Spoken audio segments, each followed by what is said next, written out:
Hello guys, welcome back to ராராஸ் vlog. நம்ம இன்றைக்கி இந்த குக்கிங் vlogல என்ன பார்க்க போகிறோன்னா ரவா கிச்சடி தான் பார்க்க போகிறோம். இது வந்து எப்போவும் யூஸ்வலாக பண்ணுற ரவா கிச்சடி மாதிரி இல்லாமல் இது கொஞ்சம் டிஃப்ரெண்ட்டாக இருக்கும். ட்ரை பண்ணி பார்த்துட்டு எனக்கு கமெண்ட் செக்ஷனில் ஃபீட்பேக் சொல்லுங்கள். இது நல்லாவே டேஸ்ட்டு சூப்பராக இருக்கும். வாங்க எப்படி பண்ணுறதுன்னு இந்த வீடியோவில் போய் பார்த்துடலாம். ஃபஸ்ட்டு நம்ம அரைக்க வேண்டிய திங்ஸை நான் இந்த பிளேட்டில் வச்சுருக்கேன். வெங்காயம், தக்காளி, கருவேப்பிலை, இஞ்சி, பச்சை மிளகா. ஃபஸ்ட்டு மிக்ஸி ஜாரில் ஒரு சின்ன தக்காளி எடுத்துக்கோங்க, கருவேப்பிலை, சின்ன துண்டு இஞ்சி, வெங்காயம், ஒரு பச்சை மிளகா காரத்துக்காக, மஞ்சத்தூள், இதெல்லாம் அரைச்சிட்டு வந்துக்கலாம். நான் எப்போவுமே ஃபஸ்ட்டு ரவையை நல்லா வெறும் வானலில் வறுத்து வச்சு தனியாக எடுத்து வச்சுப்பேன். இது ரொம்ப டேஸ்ட்டு கொடுக்கும் ஃபஸ்ட்டே தனியாக வறுத்துக்கிட்டிங்கன்னா. நெக்ஸ்ட்டு வந்து அதே பேனில் கடுகு எண்ணெய் ஊற்றிட்டு கடுகு, உளுத்தம் பருப்பு, கடலைப்பருப்பு, கருவேப்பிலை, வரமிளகா, ஆனியன் இது எல்லாத்தையுமே போட்டு ஃபஸ்ட்டு நம்ம தாளிச்சிக்கலாம்.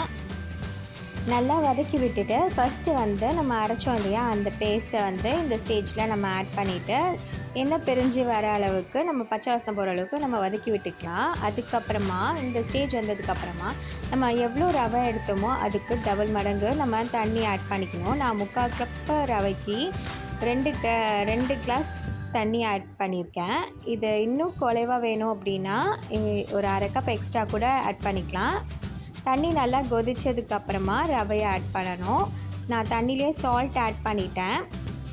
நல்லா மிக்ஸ் பண்ணி விடுங்க. இந்த மிக்ஸ் பண்ணிவிட்டு லாஸ்ட்டாக ஃபைனலாக நம்ம கட்டி ஆகும்போது ஒரு டீஸ்பூன் போல் நெய் ஆட் பண்ணிங்க அப்படின்னா அவ்வளோ சூப்பராக இருக்கும். இந்த ஹோட்டல்ஸ்லலாம் நம்ம சாப்பிட்ற மாதிரி நல்லா ஃப்ளேவராகவும் எடுத்து கொடுக்கும்.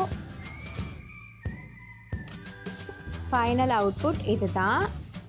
ஸோ ரவா கிச்சடி அட்டகாசமாக ரெடி ஆகிடுச்சு. இதை வந்து தேங்காய் சட்னியோட சர்வ் பண்ணிங்கன்னா அவ்வளோ அட்டகாசமாக இருக்கும்.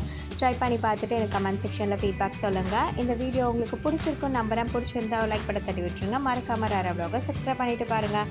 இதோட இந்த vlog ரெசிபி முடியுது. இன்னொரு vlogல இன்னொரு ரெசிபியோட நான் உங்கள் எல்லோரையும் மீட் பண்ணுறேன். அது வரைக்கும் தேங்க்ஸ் ஃபார் வாட்சிங். Tata bye friends, take care, பாய்.